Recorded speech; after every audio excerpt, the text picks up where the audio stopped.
Hello दोस्तों, स्वागत है एक बार फिर से हमारे इस YouTube चैनल में। आप देख रहे हैं जेएच सर क्लासेस। दोस्तों, इस वीडियो में हम आपको बताएंगे कि बीएससी थर्ड ईयर जूलॉजी के सेकंड पेपर का सिलेबस क्या है, यानी कि सेकंड पेपर में कौन कौन से टॉपिक दिए गए हैं जो आपको पढ़ना है। तो जितने भी टॉपिक दिए गए हैं सभी टॉपिक के बारे में बताएंगे ताकि आपको ये पता चल सके कि सेकेंड पेपर में क्या पढ़ना है और आपको ये जानना जरूरी भी है। तो पूरा वीडियो देखिए और चैनल को सब्सक्राइब करके बेल आइकन प्रेस कर दीजिए ताकि आगे की वीडियो की नोटिफिकेशन भी आपको मिलती रहे। तो आइए देखते हैं सेकंड पेपर का सिलेबस क्या है। सबसे पहले ये देख लेते हैं कि सेकंड पेपर का नाम क्या है। तो दोस्तों देखिए, जो जूलॉजी का सेकंड पेपर है थर्ड ईयर में, उसका नाम है biotechnology, immunology, biological tools and technique and biostatistics. ये है पेपर का नाम, यानी कि इस एक लाइन में पूरे पेपर की समरी दी गई है, यानी कि पूरे पेपर में कौन कौन से टॉपिक पढ़ने हैं किससे रिलेटेड, यहाँ पर इस लाइन से आपको पता चल जाएगा। तो इस पेपर में 4 यूनिट में दिया हुआ है सभी टॉपिक। कोई भी पेपर हो, इसके पहले भी कई पेपर आप देखें उसमें 4 यूनिट था, उसी प्रकार से इसमें भी 4 यूनिट है और हर यूनिट में अलग अलग टॉपिक दिए गए हैं।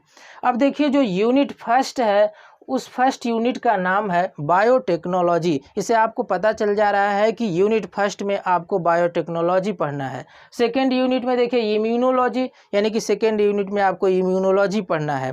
थर्ड यूनिट देखिए क्या है, बायोलॉजिकल टूल्स एंड टेक्निक। जो बायोलॉजिकल टूल्स है उनकी क्या टेक्निक है, इनके बारे में आपको पढ़ना है। और जो फोर्थ यूनिट है उसमें आपको पढ़ना है बायोस्टैटिस्टिक्स, यानी कि जैव सांख्यिकी।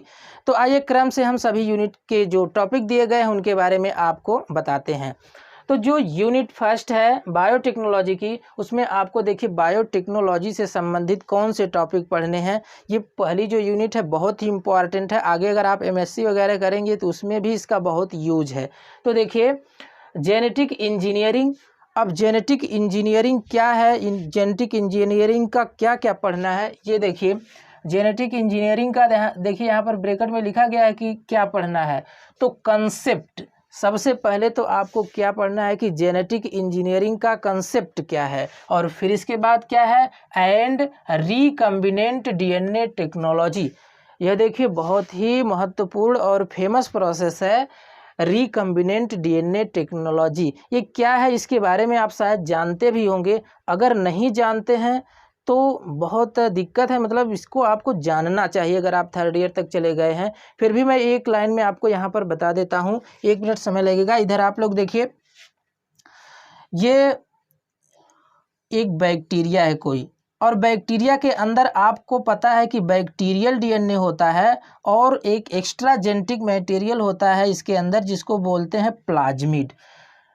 अगर किसी भी डीएनए का कोई भी अच्छे कैरेक्टर का डीएनए है और उस डीएनए, मान लीजिए ये कोई एक कैरेक्टर का डीएनए है जिसका आपको कल्चर कराना है, यानी कि उसकी संख्या आपको बढ़ाना है, तो आप इस प्लाज्मिड को निकाल लेते हैं बैक्टीरिया के अंदर से, और यहाँ देखिए मैंने निकाल लिया, और इसके छोटे से पार्ट को काट कर हटा देते हैं और फिर यहाँ से इसके छोटे पार्ट को ला करके इसमें सेट कर देते हैं। अब देखिए यह बन गया इस तरह का एक डीएनए जिसमें थोड़ा सा पार्ट किसी दूसरे फॉरेन डीएनए का जुड़ा हुआ है।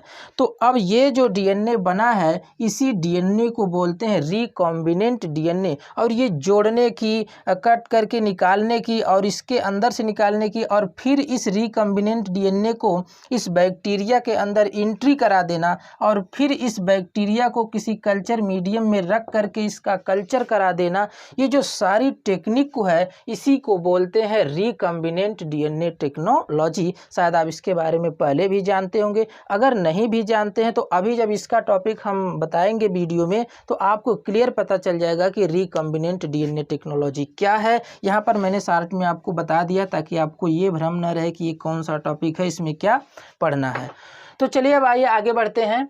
यानी कि जो जेनेटिक इंजीनियरिंग है उसका आपको कंसेप्ट पढ़ना है और रिकम्बिनेंट डीएनए टेक्नोलॉजी पढ़ना है। इसके बाद फिर देखिए क्या है एंड इट्स एप्लीकेशन, यानी कि और इस जेनेटिक इंजीनियरिंग का एप्लीकेशन, यानी कि इसका यूज कहाँ कहाँ पर है, वो यूज कहाँ पर आपको देखिए क्या है, कहाँ पर पढ़ना है, इन एग्रीकल्चर, यानी कि इसका जो एप्लीकेशन यूज है वह एग्रीकल्चर में कैसे है ये पढ़ना है। And medicine area, medicine area का मतलब दवाओं के क्षेत्र में जेनेटिक इंजीनियरिंग का क्या उपयोग है यह भी पढ़ना है। और फिर इसके बाद एनर्जी प्रोडक्शन, जेनेटिक इंजीनियरिंग का एनर्जी प्रोडक्शन में क्या एप्लीकेशन है, क्या यूज है वह भी पढ़ना है।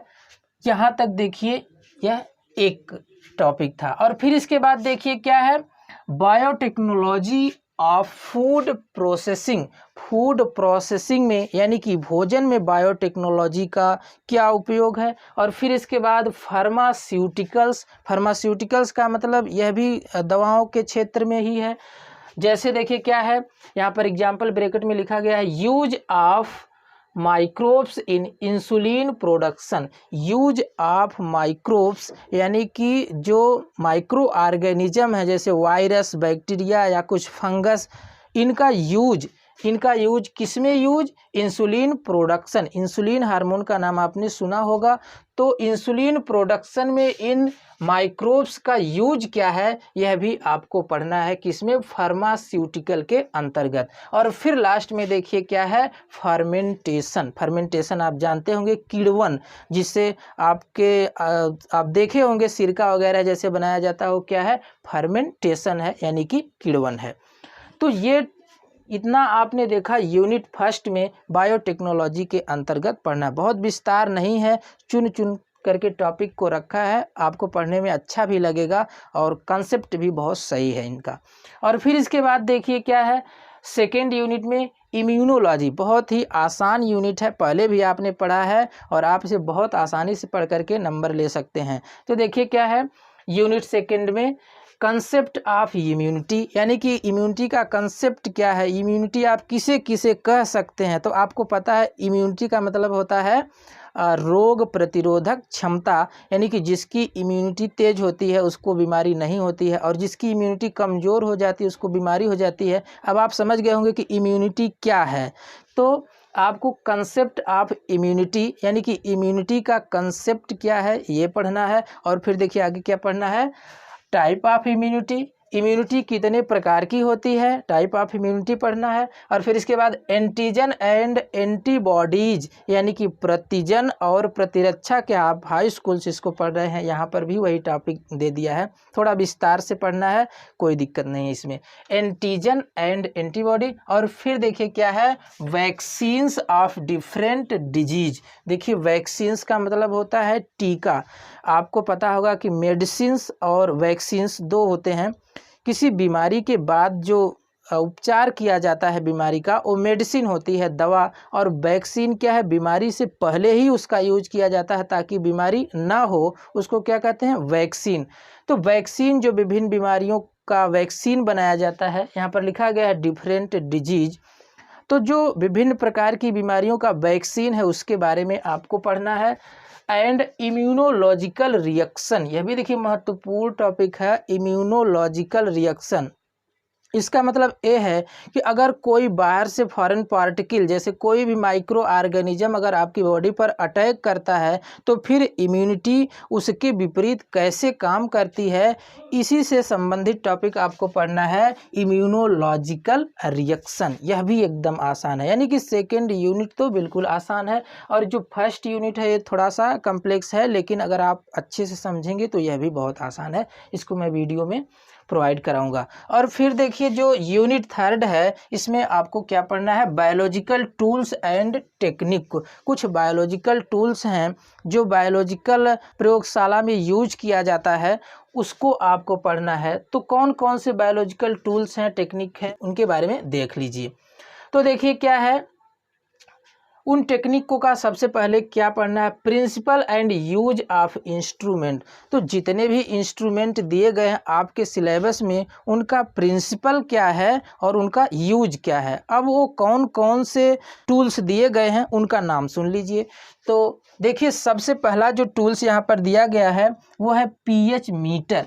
पीएच मीटर क्या है, आप तो इसके बारे में थोड़ा मोड़ा जानते ही हैं। पीएच मीटर का मतलब जिससे आप जो है एसिडिटी और बेसिसिटी मापते हैं, यानी कि अम्लीयता और क्षारीयता आप मापते हैं, वो क्या है, पीएच मीटर। और फिर इसके बाद क्या है, कैलोरीमीटर, इसके बारे में भी आप जानते होंगे, अगर नहीं जानते हैं तो इसको विस्तार से वीडियो में मिलेगा तो आपको पता चल जाएगा। फिर इसके बाद क्या है, माइक्रोटोम, सेक्शन कट करने के लिए एक इंस्ट्रूमेंट होता है माइक्रोटोम। फिर इसके बाद है स्पेक्ट्रोफोटोमीटर एंड सेंट्रीफ्यूज। सेंट्रीफ्यूज भी आप सुने होंगे, जो डेयरी वगैरह में मशीन होती है दूध से क्रीम निकालने के लिए, वो सेंट्रीफ्यूज के बेस पर ही काम करती है।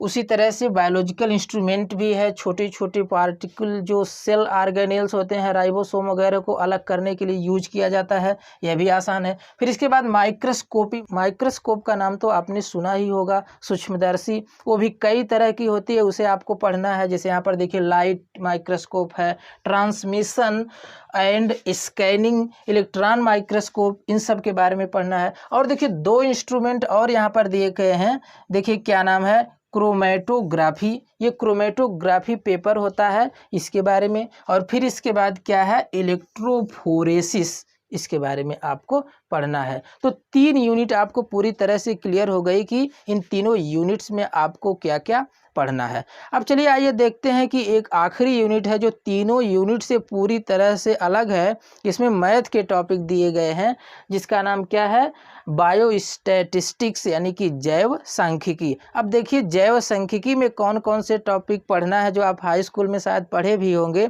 उसमें देखिए क्या है, ये टॉपिक थोड़ा अलग है, सैंपलिंग। सैंपलिंग का मतलब जैसे किसी भी जैसे अगर बॉडी से थोड़ा सा ब्लड लेकर के किसी बीमारी वगैरह के लिए चेक किया जाता है, तो आप सैंपल लेकर जो चेक कर रहे हो क्या है, सैंपलिंग है। तो ये आपको पढ़ना है सैंपलिंग। फिर इसके बाद देखिए क्या है, मेजर्स ऑफ सेंट्रल टेंडेंसी, इसे आप हिंदी में नाम सुने होंगे केंद्रीय प्रवृत्ति की मापें, ऐसा सुने होंगे, बिल्कुल वही यहाँ पर ला करके रख दिया है। तो मेजरमेंट ऑफ सेंट्रल टेंडेंसी, इसके अंतर्गत 3 पढ़ना है, mean, median and mode. Mean, median and mode, इसके पहले आप पक्का पढ़े होंगे, ये आपको आसानी से समझ में आ जाएगा। है तो मैथमेटिकल टॉपिक लेकिन बिल्कुल आसान है। और फिर इसके बाद देखिए क्या है, डिस्पर्सन। डिस्पर्सन के अंतर्गत आपको पढ़ना है variance, standard deviation and standard error. ये 3 टॉपिक आपको पढ़ना है, किसके अंतर्गत, डिस्पर्सन के अंतर्गत। और लास्ट में आपको 2 टॉपिक पढ़ना है, कोरिलेशन एंड रिग्रेशन। क्या है, कोरिलेशन एंड रिग्रेशन।